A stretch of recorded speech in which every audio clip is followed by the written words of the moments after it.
Welcome to Moms in the Wild with Kate and Cara, where we laugh at our wild moments to make you feel better about yours.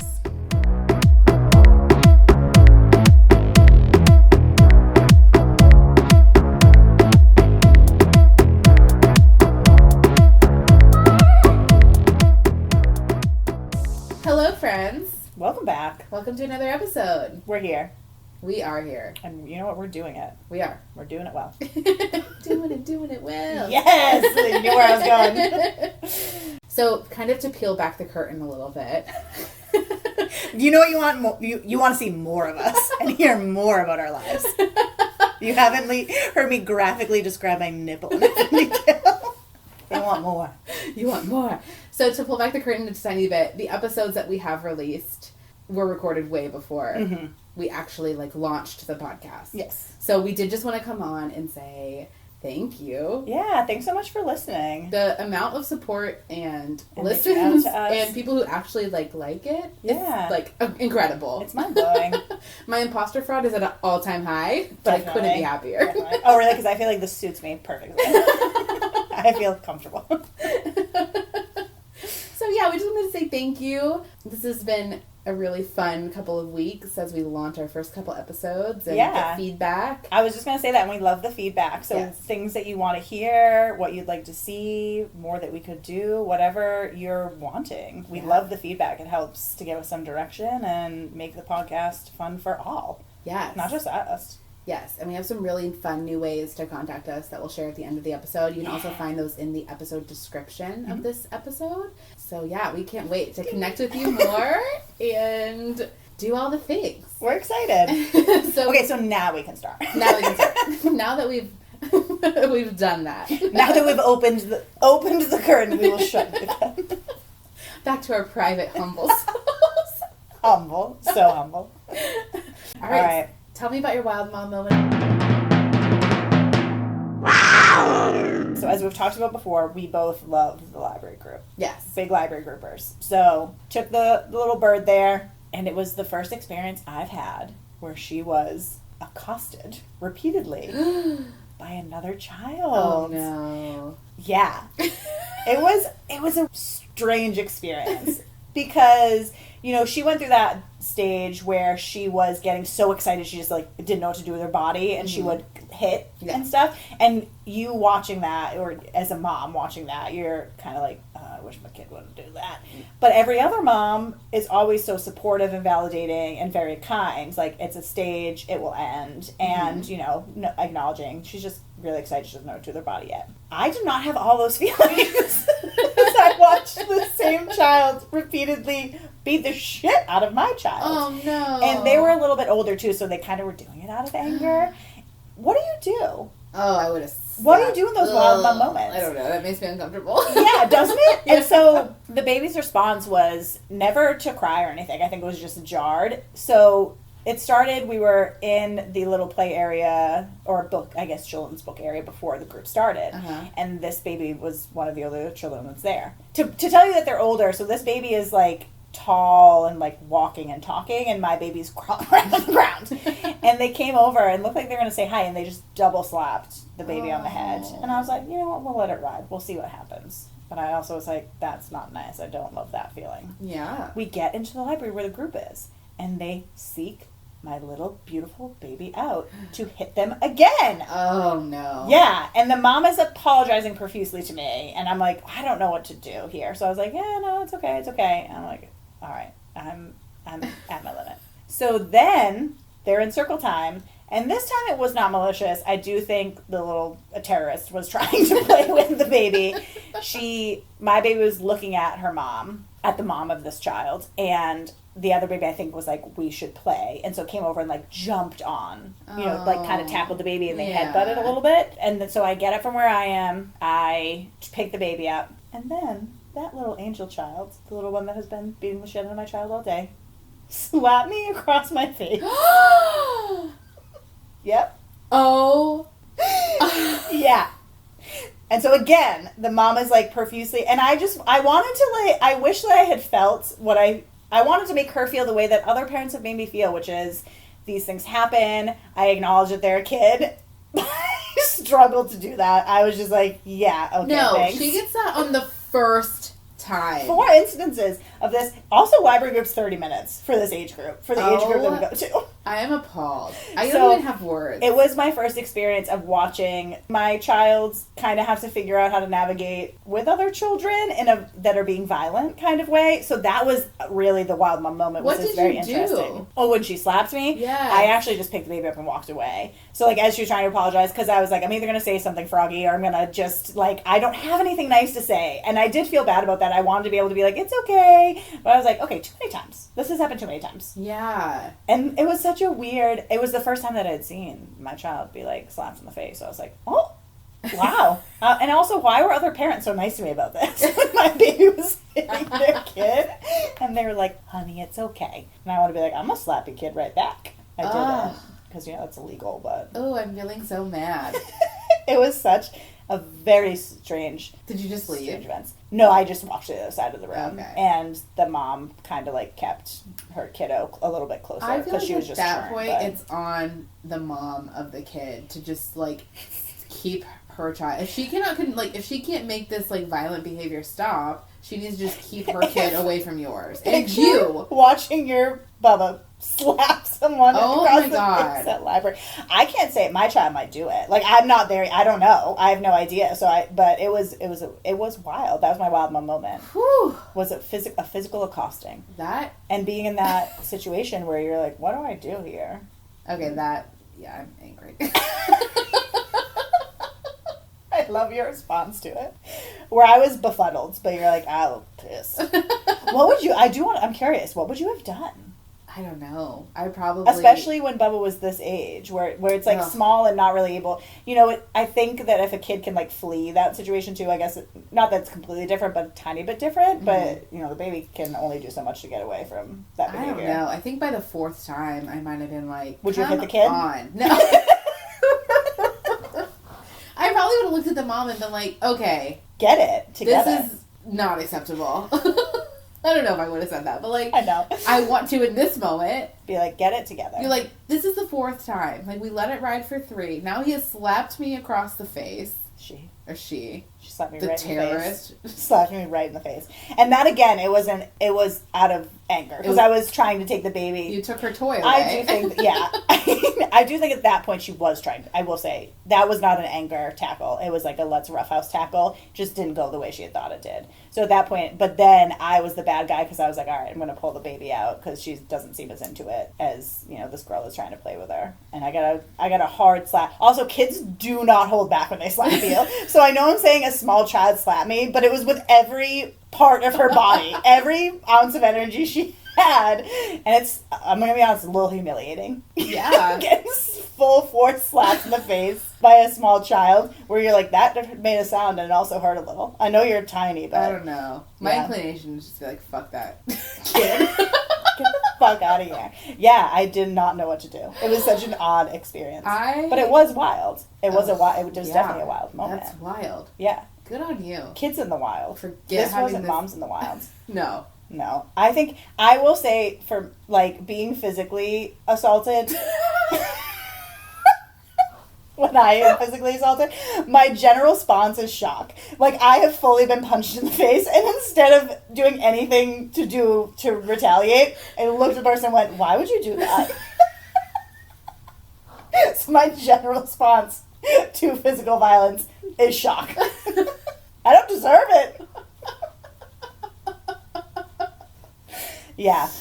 I will say the mom was the mom was not, like, just ignoring Oh, was she? Because it doesn't sound like it. It sounds like it was a fucking WWE in the library group. Just a cage fight the entire time. I'm saying that we were in the library, but we're actually in a cage match. Damn. But she was, to her credit, she wasn't just ignoring the behavior. But you know what they say, like, the more attention you give it, the more it happens. So Yeah. I think it was becoming a little bit of a cycle as well on that front. Yeah. I I don't know. I'm a petty bitch. Next library group, I would like, as soon as we saw them, I'd be like, Knuckles. no. And just like grab the baby and like take her. Or the other moms be like, that kid hits. I think if it were my child who had physically assaulted... After the first 2, I probably would have actually left with the kid. Same, because right. I would have been like, we're having a day. We don't need to be around other people we're going to hurt. Yes. I probably would have not let it continue that. No. Absolutely, after they slapped an adult they'd never met, I think we probably would have left at that point. Yeah. Even if they were having fun at the library group, that's a bridge too far. Yeah. Imagine that feeling. When she, like, puts her hand in someone's mouth and it's cute. Or I think it's cute. Or she does anything to someone else that's like, oh, it's a bit weird. Tries to nurse on another person. That's a great example. I'm like, I don't love seeing that. Right. Slapping another person? Oh, no. An adult person that they've never met or had any relationship with that doesn't know that child's an angel. Man. Ooh. Oh, dang. Hot dang. I would leave. I would have to leave. Out of both fear and shame. Tail tucked. I would never go As back. I left, everyone hisses at me. Everyone hisses at me as I leave the library group. I would never go back. I would never return. Yeah, it was a very strange experience. It was wild indeed. It was wild indeed. So my wild my mom moment is less egregious than that one. I would hope so. I hope you unless Nate joined a street fighting gang.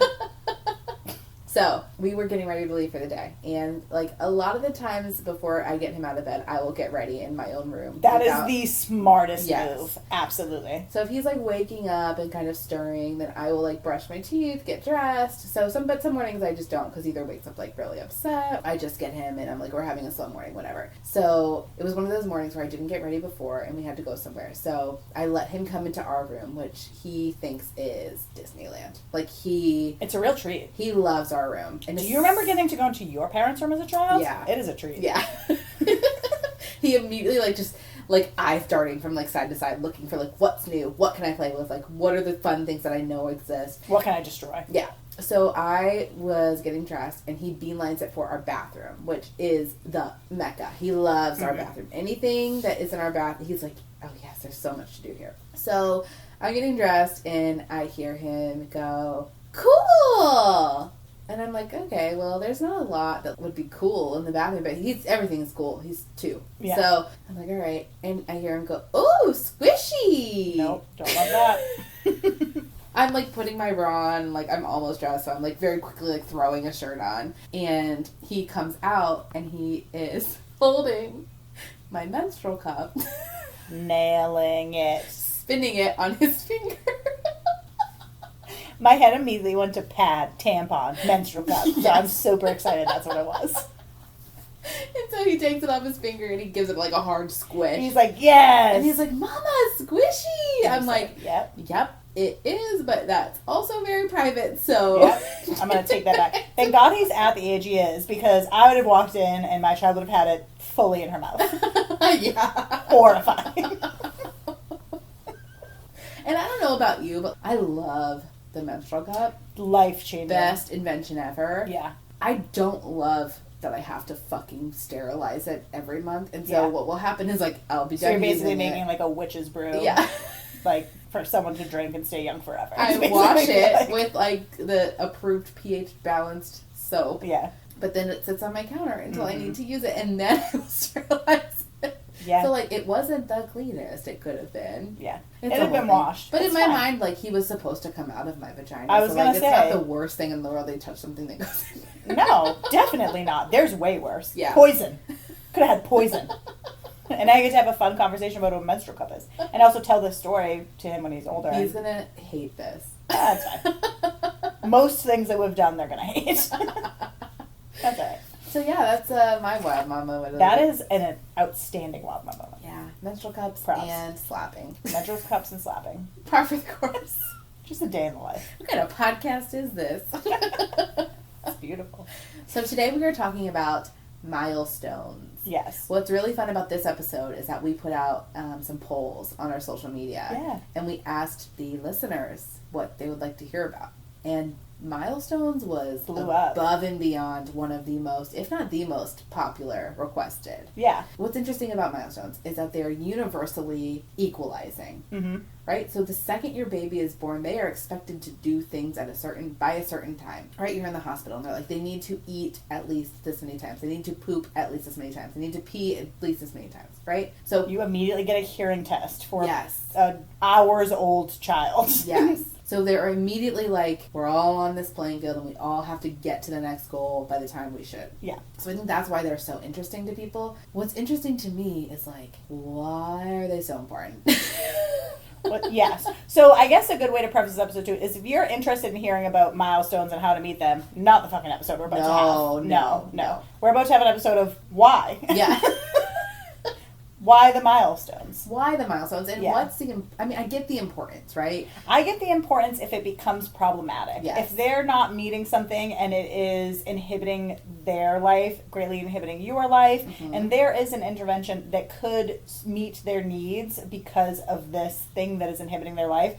In the same way that if I'm not meeting my milestones as an adult, I want someone to help. But it's not a race. Yeah. It shouldn't be... And it feels like that often. And even if they're not hitting the quote-unquote milestone at the right time, then I don't think that is something to worry about. Exactly, because it doesn't mean that they won't. Right. So let's say the age of our children and what milestones they potentially could be reaching but maybe aren't. So like, let's just say where we are in the process. You may go first. Okay, so I have a 2.5-year-old son. He is not potty trained. He uses passies and he sleeps in his crib. So those are milestones that he should be doing, should not. We'll talk about that a little bit more later, but that's kind of where we are. Our baby is 11 months old, very close to a year, and I don't know dick about milestones. Something that Caitlin and I discussed earlier.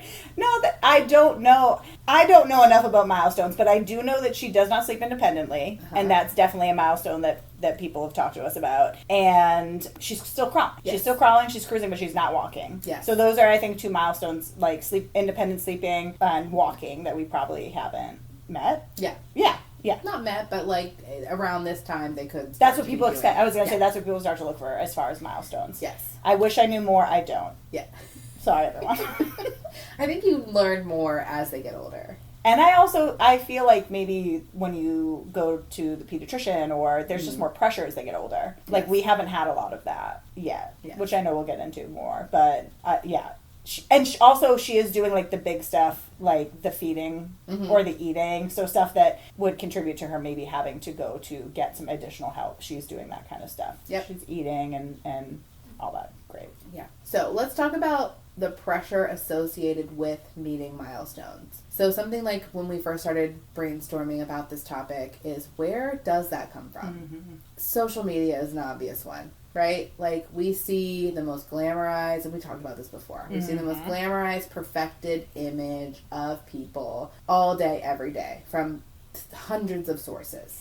I think another thing is other moms, whether these are like your friends, moms you just come into contact with. I think there's like an underlying, sometimes, notion of like competitiveness. Yeah. That comes in with milestones, like, oh, she's potty trained, she's only, she just turned 2, or we took away passies at 1.5 years, or... We would never do that. Yeah. I think there's this competitiveness that is like, here's the thing. We all think our kids are the best. My kid is a star. Yes.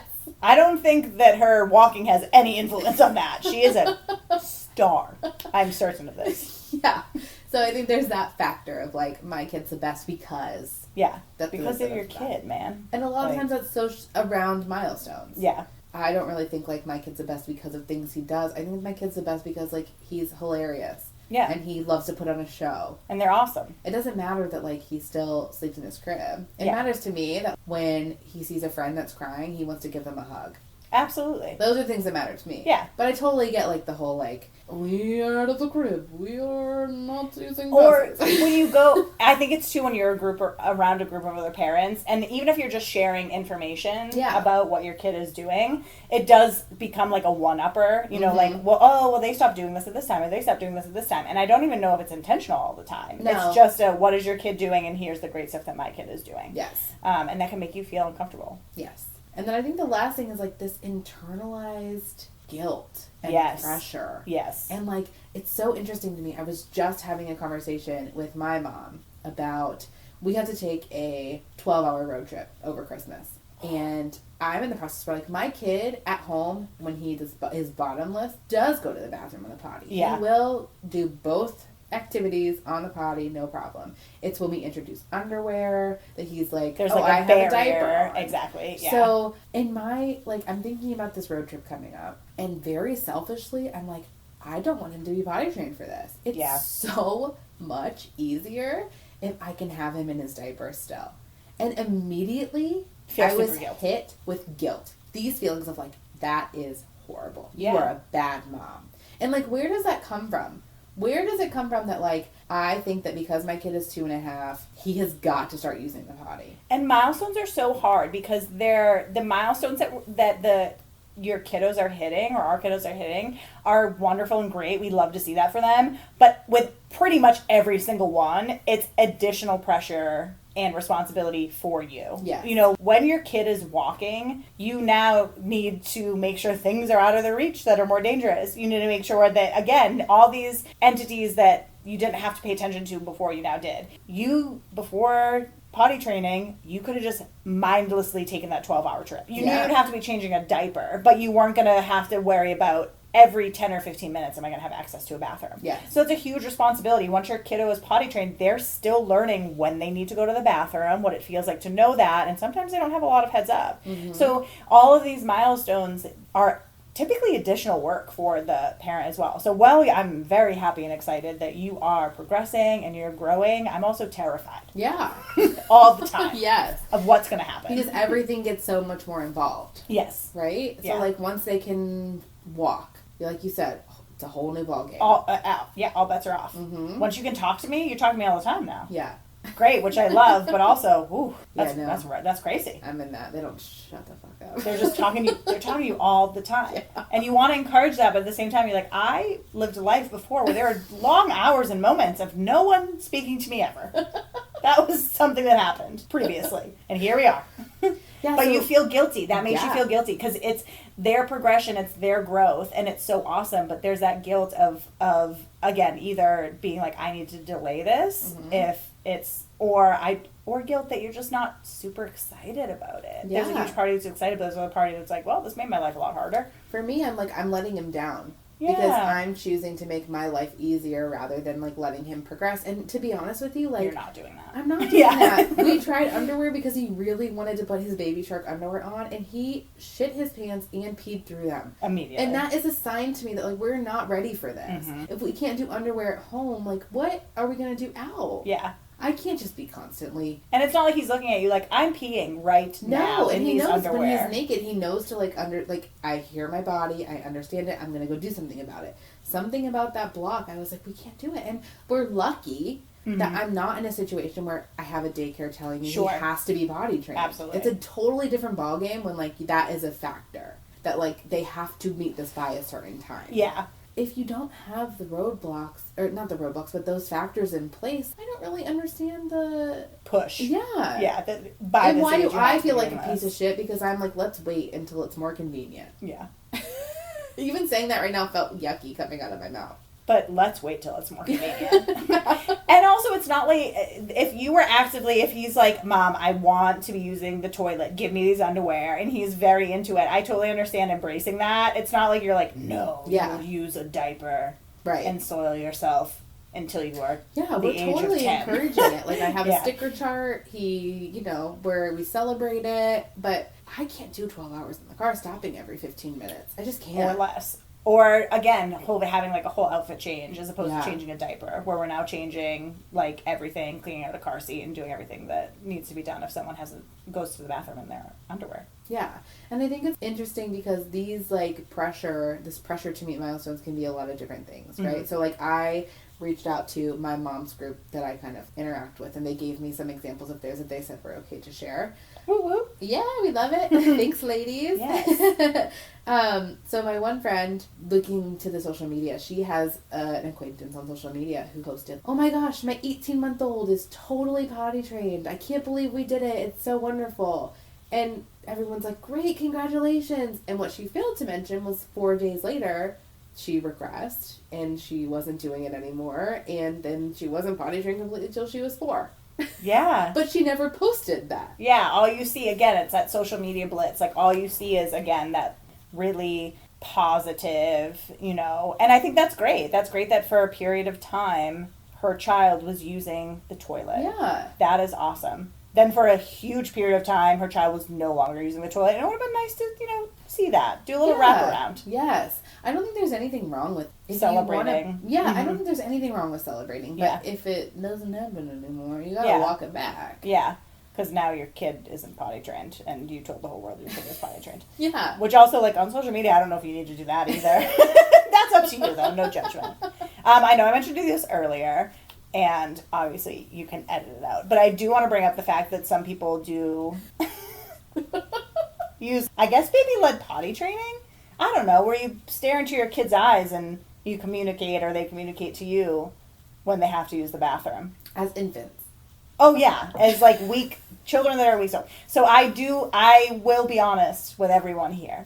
I do follow an Instagram account where this person is doing this with their kid. Just where hanging their infant. They basically base their child's facial expressions and their body language on when they're going to go to the bathroom, and then they kind of just dangle them over the toilet. I do follow the social media account for my own sick pleasure of knowing that I won't do that. And also with the knowledge that that may work for them, but I also can't, I unfortunately can't watch my child so much constantly all the time, or expect the other people that provide childcare to do that. Yes. That we're going to know what by her eyebrows. A lot of times when she's pooping, she's doing it. Oh, yeah. You know? It's too late. Yeah, I don't have time to make it across the room and give you a little dangle over the toilet. Yeah. But anyway, I just think that's an interesting thing to do. And it makes me feel better to watch that happen, to know I'm not going to do that. And I don't feel bad about it. To each their own, but that is interesting. I want a 6-week-old that's potty trained. And if I don't get one, returned. Return it back. Bring that baby back. Yeah, so another thing that was shared with me is this idea of hitting your speech milestones. Yeah, that's another one. What I've experienced and what my friend has experienced is if you're home with your kid a bunch, or like even not, if you have like a big family who talks a lot, you develop a shorthand, right? And if you're the youngest in the family, or like you are the only one communicating with one person all day, that shorthand kind of becomes like, it's unnecessary for me to say the words that I need to say. Or I can say words in a way that you understand because that's what I need to happen. Yeah. So like when you meet with the doctor and they're like, well, they need to be able to talk so other people can understand them. And it's like, I get that. However, they're communicating. Mm-hmm.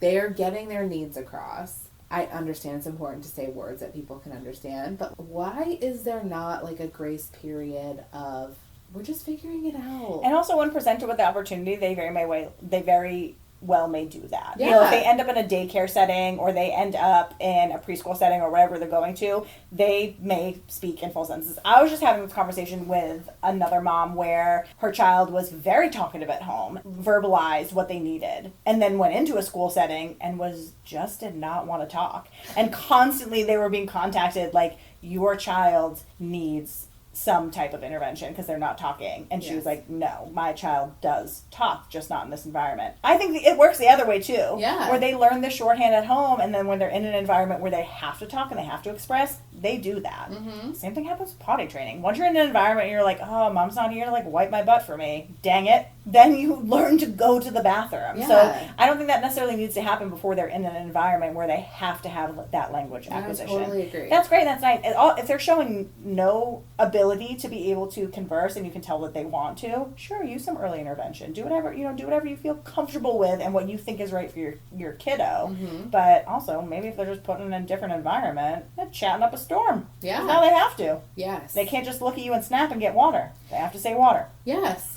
Yeah, it's the same thing where like when he's like, Bubba spends time at home with his dad. David is not around him as much as I'm around him, so he does have to say more words. Yeah. Like he can't just do like the grunting and grunt and hit and punt. Yeah. Because he's got to tell his dad what he wants. So he's got to say the words. And so you're right. Like I think they will figure it out. Yeah. And in those situations where they're forced to, then let's see what they're doing then. Like, give them a shot. Sure. In different environments. Yeah, and see how they do. Yeah. I just told you a story recently. We had a family friend. This person is now my age, but when they were younger, they literally did not speak in full sentences until they were preschool age. And not even full sentences, pretty much words. They're a police officer. They're fine. Like, they're navigating their life. It truly was. They were in a family setting where the family and who was caring for them understood what they needed when they wanted it and the way that they asked for it, and did not push them to use a certain amount of words. And you know what? It worked out fine, because then they went to school and they had to talk. They had to talk to communicate those needs, and they started doing that. And not every parent may feel comfortable having a child wait until that age to be able to communicate those needs. But if what's working for you at home is working for you at home, and that kid is, has exposure to language, great. Yeah. Do it. I agree. Do what you do. Another very interesting topic that was brought up in my mom's group is, and I had not thought about this before. I'm excited. It's we've all been here, right? Like, we're talking about our kids and how fast they're growing, and if you have the one mom who's like, oh my gosh, he's 2 and he's already in 3T clothes. Or like children's clothes are not regulated size at all. It's like women's jeans. Yeah, it's like any woman's clothing.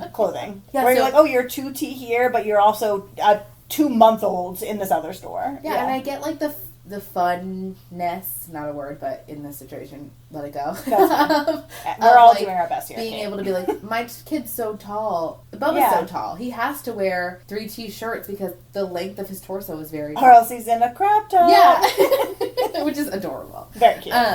But yeah, I never thought of like maybe how it would make would make someone feel. Maybe that kid is at the very bottom of the percentile for weight and height, and they are struggling to get calories in that kid. Or maybe, whatever like insecurities could be playing into. And guess what?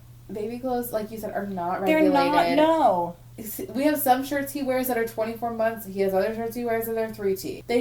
It all is varied based on who makes it, what materials they use, what it looks like when you wash it, So I think it's fun to like how big my baby is, how little my baby is. Yeah.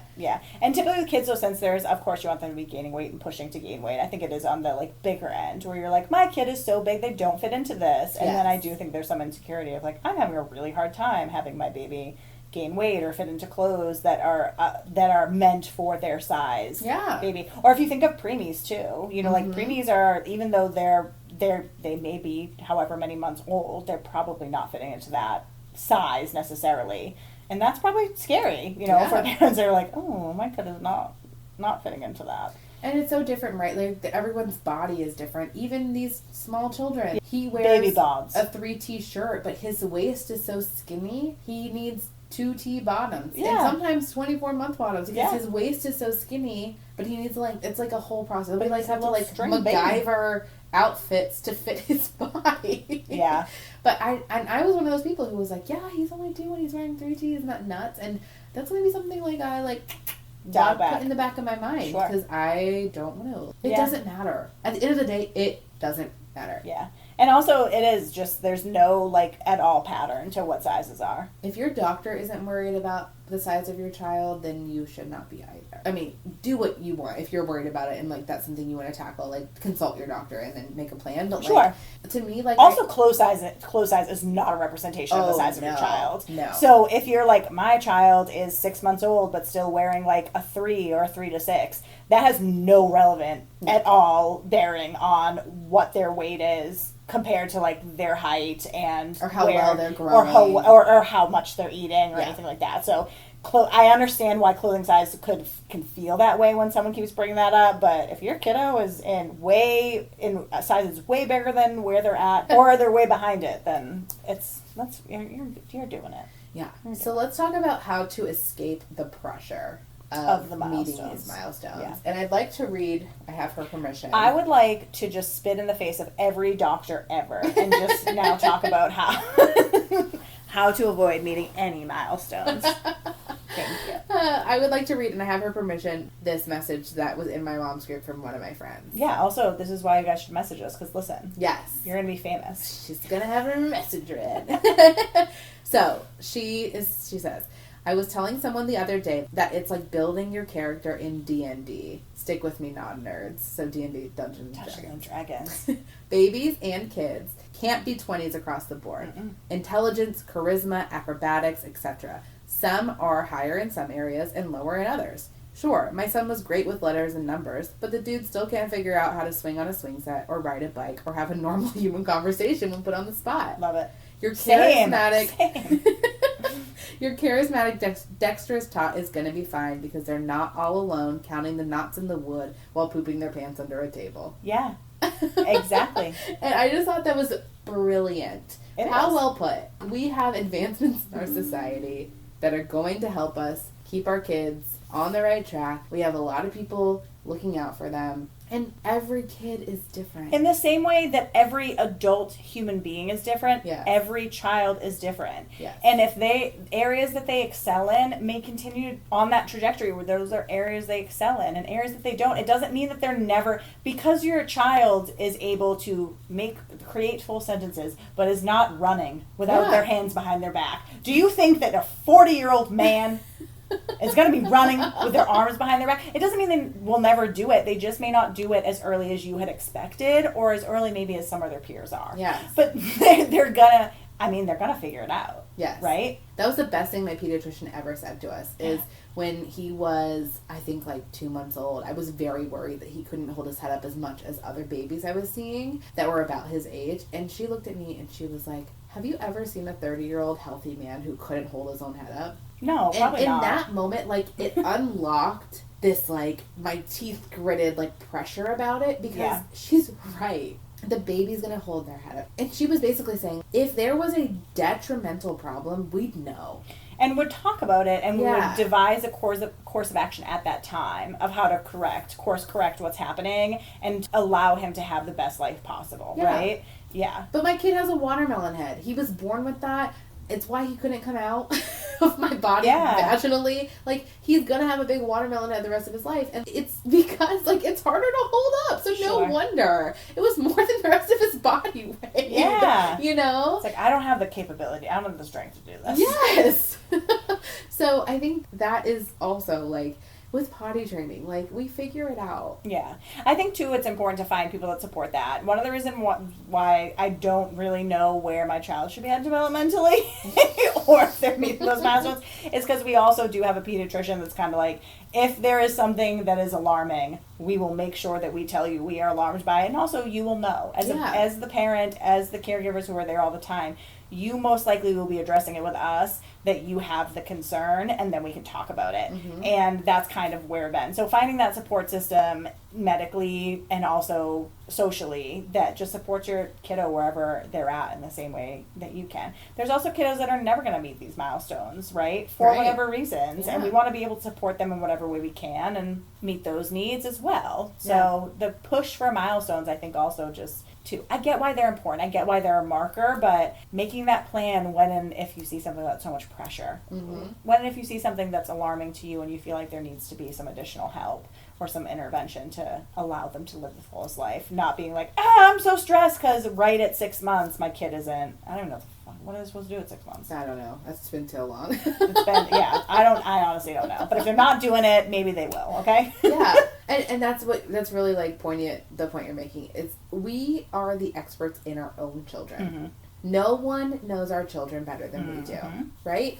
And our intuition, mom's intuition, dad's intuition, parents' intuition, is there for a purpose. Yep. Now that I have a 2.5-year-old, we have had times where, like, I know something is wrong. This is not okay. This is not my child. This is not the way they act. This is not the way that they've been developing. And those are the things we need to listen to. Yeah. Right? My son is so good he's super, like, hand-eye coordination is off the charts. He's very athletic. He's very good at climbing. Mm-hmm. His coordination is incredible. He's not speaking in full sentences. Sure. He's trying, and we're working on it, and it's getting better every day. But, like, his talking could be at a more advanced stage. But this is, like, kind of to my friend's point. each kid can't be 20s at everything. No, you can't be doing everything all the time. We, as people in general, cannot be great in doing everything all the time. Yeah. You know, you have talents and techniques that are easy and come easy to you that I may be able to do, but I would have to work. I would have to work to be able to get there. Kids aren't any different. Right. Kids are not any different than that. You know, they can't be excelling at everything all the time. Think of how much pressure and how hard that would be if that's the expectation of that little tiny human, is to excel in all areas all the time. Yeah. That's not possible. And a brilliant point brought up in another one of my friends in my mom group is a lot of it, I think, is our own desire to have our kid meet these milestones. And at the end of the day, what we want doesn't matter. Nope. It doesn't play a hand in it. It's up to our kids and how they learn. She beautifully described her daughter as an all or nothing girl. And until she was ready to be all or nothing, she wasn't ready to advance to these milestones. And that is such a testament to her as a mother, that she was able to recognize that and ensure that she parents in a way that feeds into that. Exactly. And her daughter is now one of the smartest kids in her school. That's what happens as parents, right? Like, we get to know these children so intimately. And we are the experts. The doctors can tell you anything they want. The teachers can tell you anything they want. But at the end of the day, we are the ones who are going to be like, ding, ding, ding, my alarm bells are going off. Exactly. Something needs to be addressed here. Exactly, yeah. And I think if you're not having that, then everything's okay. And it's your child doing what they're going to do. They may not be fitting the mode or model of that school. They may not be fitting the mode or model of what typical developmental milestones or milestones should look like. But again, if they're healthy and they're happy and you guys are cruising along, I don't think you, as the parent, getting stuck in what they should be doing is helpful to them. You can guide them, you can encourage them, but you and give them the tools and resources to not thwart their development. But like you said, you have to look at them as an individual and what they're going to be capable of, and just encouraging that. You know, if you're have an all or nothing kid, then when they do it, they're going to do it, and they're going to do it full out. If you have a kid that really wants to take their time and chew on stuff and develop it slowly, then they're going to do that. And, you know, it may take several years for them to develop these skills, and that's fine. Yeah. Whatever they're going to do, they're going to do. Baby's going to do what baby's going to do. Exactly. They run the house. And honestly, I don't think there's anything wrong with us doing things that makes our lives easier. Yeah. My kid sleeps in a crib. You know why? Because he is not trustworthy. Because he'll be putting stuff in the oven. 100%. Outside. He would be, outside of the house at 2 a.m. with none the wiser. But that's a development thing. Once he's older and you guys can talk to him about, hey, there's stuff outside that's really scary and bad. Yeah. Please don't do that. Yeah. You know, then sleep in a bed. But until that, he'll sleep in a crib till he's 5 if I can help it. Or 25. Maybe he loves it. Maybe he loves the crib. He wants to stay in there forever. And I get there are some things with passies, we're worried about development of bones and structure of your mouth. Yes. Great. Who doesn't need braces? I don't want to walk you back and talk you into it. I don't. Passy or no passy. Also, what do thumb suckers do? Do you rip their thumb off? I was a thumb sucker and my teeth were fucked. I know, but what do you do? Are you going to tape a kid's thumbs down if they use their thumb instead of passies? I can't even tell you what they did with me. I don't love the sound of that, but did they put hot sauce on your thumb? Oh, we tried everything. My parents tried everything. Really? Yeah. But your teeth, that does, no, that's unfortunate. 2 rounds of braces and I have permanent retainers, but everything's fine. But you are doing it. But listen, are you close to the edge here? Are you mad that you had to have 2 sets of braces? No, you're not happy about it.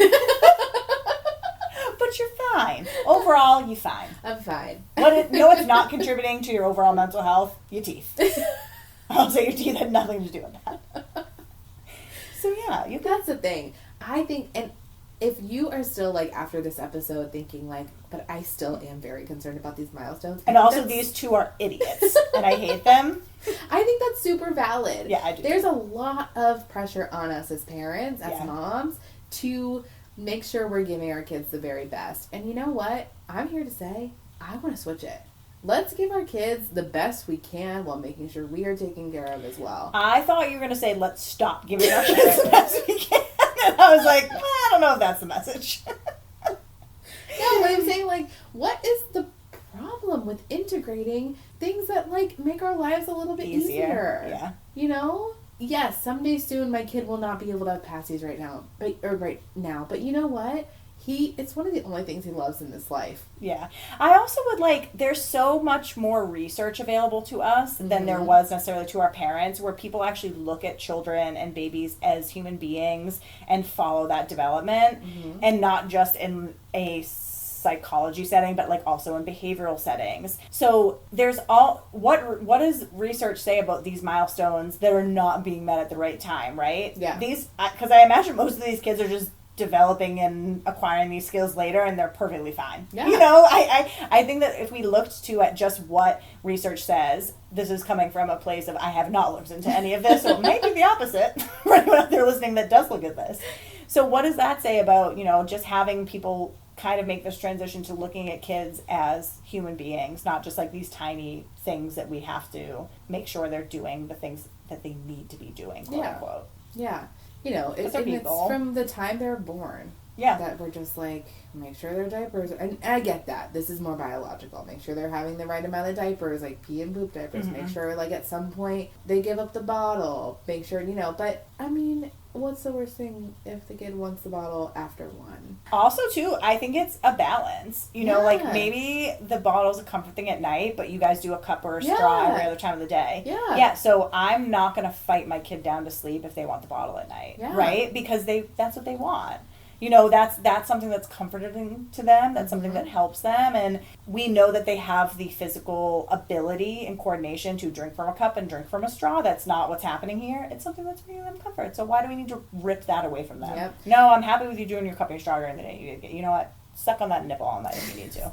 Something my kid has shown me is when he's ready to move on, he moves on. He moves. He is the one who led when he was done with bottles. He is the one who led when he was done being rocked to sleep. He is the one who has led these things. And so I've learned as his mom, he'll tell me when he's ready. Yeah. He will, because that's what he's done his whole life. Yeah. And that's my kid. It may be different for other kids. But yeah, I also think, too, if you're in a situation where you can't accommodate this need of your child to have the milestone set back a little bit later, that's okay, too. Yeah. If they need to be pushed a little bit before maybe you're ready or maybe they're ready, if you're there with whatever support you can provide them and allow them to have those stepping stones because you have a schedule that can accommodate that, or you don't have care inside the house that can necessarily accommodate that, then allowing that to happen as it needs to progress. But again, not putting as much stress on yourself as they need to be met. No, these are met so that it provides you comfort and support, and also provides your child comfort and support. Yeah. I just wish we could all collectively take the pressure off. Same. And that's what I hope to do, maybe, in people listening to this. Yeah, stop losing your mind about these markers. Yeah. Just go with it. We are all doing the best we can, and we've said that before in other episodes, but that's the truth. Just do the best you can. Yeah, and honestly, if you make it a little bit easier for you, you're welcome to the club. Yeah. I hope that you do that. I hope that your life is not a struggle and fight and battle every single day. Yeah. It doesn't need to be. Well, hopefully it doesn't. Yeah. Right? Let's turn that around. Yeah. I don't need that. I don't want that. But yeah, I think that's kind of it. Mm-hmm. Milestones are there for a Forget reason. about them. Saying two of the opposite things at the exact same time. Milestones are there for a reason, but... Asterisk, fuck off. Asterisk, you know your kid the best. You do, yeah. You will do what's best for your kid, and that's the end of it. Yeah. Right? Yeah, and don't put all this pressure and guilt on yourself. Yeah. Or the kid, right? That's a lot of pressure, too. With the baby right now, she's going to walk when she's ready to walk. Yeah. To be honest, she really hates walking right now. Yeah. So any assisted walking, she's like, no, thank you. I can't imagine fighting with her, because it would be a fight every day to be like, no, we will have you walk. Who is it for? Yeah. Who is that for? That's going to make her feel like crap. It makes me feel like crap. So no, I have full hope that she is going to walk when that baby is ready to walk. Yep. And then I'll be, having a She's not going to be 25 and crawling from her dorm room to class. And if she is, I don't hate it. That's who she is. I'm going to let her be who she is. If you like this episode, or liked any of our other episodes, or liked us, or if you like me as a person, mostly if you like me as a person, please consider leaving us a review and rating the pod. Yeah. It helps us. We're not really sure how, but we know it does. It also just helps us gauge if this is interesting to you or if you hate it. So leave your comments and your reviews. Yeah. It also helps people figure out. I know when I look for a podcast, I look at I don't know if I necessarily look at the ratings. I definitely look at the comments. Oh yeah, though, me too. to see like, is this kind of what I want to be listening to? So if you can leave us just a comment or a written review, it also helps people navigate to figure out if they want to listen to us, which is helpful. I love it. Help others, all right, guys. Do a good deed and leave a review for other people to read. Help us. Help us help you. Help us help ourselves. As always, you can reach us. We'd love to hear maybe a milestone that you were worried about that now your kid is just excelling at. Give us some hope, some clarity. What's a milestone that you delayed? Yeah. That you're like, I'm not going to worry about this. Yeah. Great. Make us feel better about ourselves. Are you 30 and not able to hold your head up? I want to know about that too. What does that look like? Yeah, Dr. B, you were wrong. Yeah. You're an idiot. You can email us at connect@momsinthewild.com. Our Instagram and our TikTok is momsinthewild_pod. Pod. Or, as always, you can call us and leave a voicemail at 878-CALL-MOM. 878-CALL-MOM. All right. We love you. We love you. And as always, it's a jungle out there. Stay safe. Bye. Bye.